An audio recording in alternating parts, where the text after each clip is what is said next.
Perhaps let's begin with just getting an update on how far the situation has moved from yesterday at least. Is there still a stalemate? There is still a stalemate, and we can confirm that our operations continue to be disrupted by the employees embarking on an illegal strike. I can tell you that some of the morning reports I've been receiving is that there are still blockades in terms of our business units. The gates there, they are being blocked by some of the protesting employees who have now been issued with notices for an intent for Putco to dismiss them.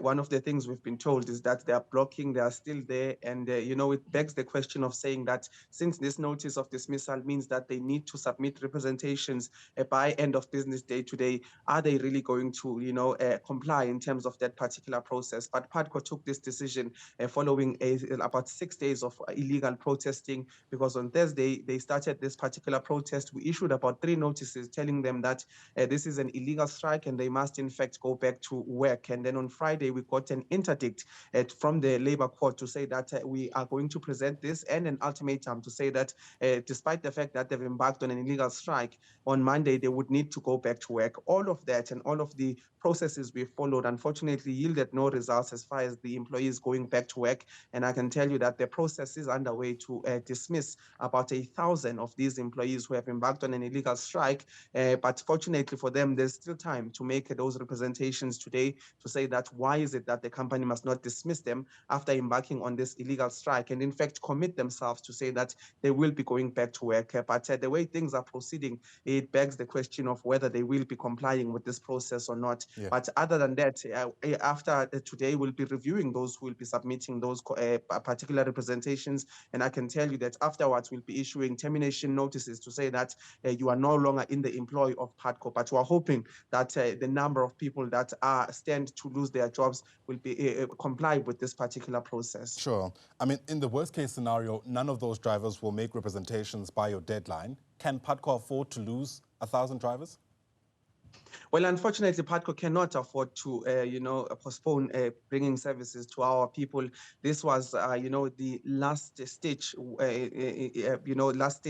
process in terms of making sure that we get back to the road as soon as possible. I mean, if you think about the people that are affected, about 150,000 people who have been sending us emails. One of them was Eric, who sent me an email just this morning saying that he loses about 120 Rand per day in terms of commuting from work and to a home on a daily basis. So he says that he's desperate for the service to return. So those are the considerations we've made in terms of losing these employees. Unfortunately, it's not something that we wanted to happen, but because of the manner in which they've broken not just the policies and processes of the laws of the company, but they also broke the country's law in terms of having an interdict presented to them, but ignoring it. So Putco is in no position to actually continue in this manner. We need to go back. We need to carry out our mandate of serving people, and that is why we're moving in this manner. There will be some assessment done after this process of terminating workers, as well as just looking whether those that will be making representations can be kept in the company, and that is looking at the workforce. And then we'll be configuring ways in which we can operate immediately after this particular process, but also looking at how we can make sure that our services come back to normalcy as far as the next couple of weeks are concerned. Yeah, I imagine there are also some kind of contingency plans to replace the drivers who don't make representation and are therefore presumably also fired. I mean, perhaps well, I can tell. Go ahead. Yeah. I can tell you that Putco has an ongoing training basis in terms of the drivers that we want to bring into our company. Right. I remember the last time when we spoke, there were about 60 of them who just graduated from our in-house training facilities. That's not even that's not less than 6 weeks as far as our training is concerned to those that are qualified to drive our buses. And this includes the routes that we have as Putco. This includes our daily operations and the nitty-gritties in terms of how we operate. But we are hoping that in terms of these recruitment processes, because I did see that there were also some adverts in terms of making sure that those who want to work for Putco are able to come to these facilities. So I'm hoping that after the assessment in terms of how many staff members we have left after this process, then we'll be able to come up with a solid plan in terms of how we move forward. We know it's not going to be easy. It's a mammoth task to undertake, especially given the magnitude of those that stand to lose their jobs. But at the end of the day, it's a necessary step towards making sure that we return these services as speedily as possible. Because if we do stay in this deadlock, then it means it's going to be a prolonged situation where commuters do not have the services of Putco. The protesting drivers are unlikely to take this lying down. In fact, some people might say there might be retaliatory or reprisal attacks on those who are continuing to report for duty and provide these services. To what extent are you able to protect yourself against that? I'm sorry, it's just a bit, the audio is just a bit of a challenge, but I can get a gist in terms of what you are asking. And, you know, you're asking about criminal elements that might enter the space in terms of some of our operations if we do resume. And I can tell you that we are very encouraged by the fact that, first of all, we live in a law-abiding country. And secondly, we did see some of the police officers already stationing themselves outside our business units. Any acts of criminality, we understand that they will be met with the full might of the law. We're already coordinating with the police in terms of our own private security, but also telling them the issues that we predict might, in fact, affect us when it comes to operating again, especially with some of the threats that we've been seeing, being hailed by some of the illegally protesting workers. So we are coordinating with the police. We are hoping that they'll be able to help us, first of all, in removing the people who are illegally blocking some of our business units and depots in terms of operating. But moving forward, we're hoping that as well we can formulate a plan with law enforcement authorities and our in-house security companies to ensure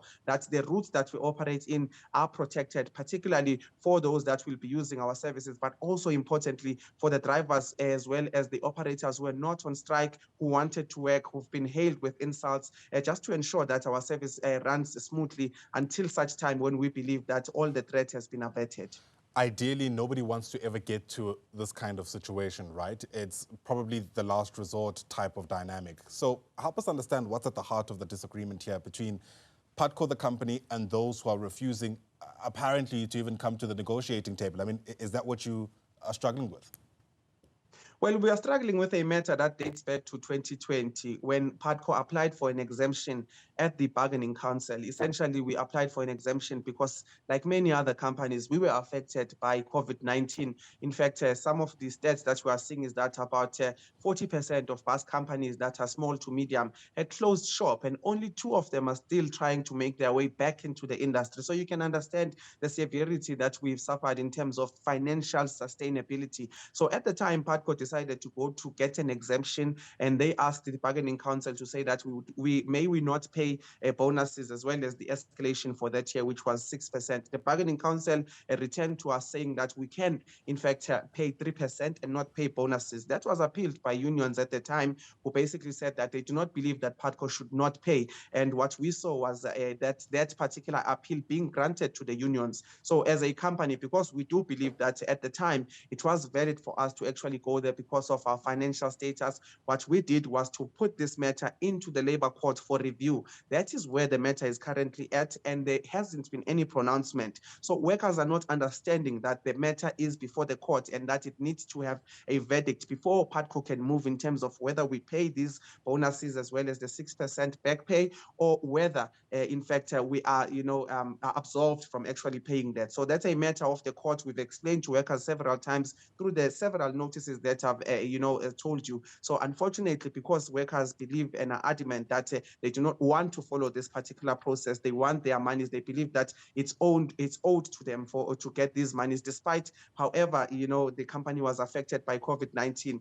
So this is why we find ourselves in this impasse. But unfortunately, the past couple of days, outside of that particular process, we had embarked on this particular process of saying that it's an illegal strike. We've proved them in terms of getting that interdict from the court, and they have not listened. The long and short of it, the workers have broken the law of the country, have broken the policies that they signed themselves in terms of the company. And now we're taking this disciplinary action to try and make sure that we go back into serving the people from society who need us the most, and who's saying that they cannot afford this alternative transport that we keep on saying they must, in fact, arrange. All right, Lindokuhle Xulu, thanks very much indeed for that. Hopefully you're able to solve this matter sooner than later. Lindokuhle is a spokesperson for Putco.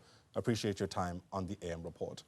Plenty still ahead for you on the program. In fact, in just a moment, we'll get you a sense of what you should know about in the Tax Indaba event. We'll have that for you ready when we come back. Do stay with us.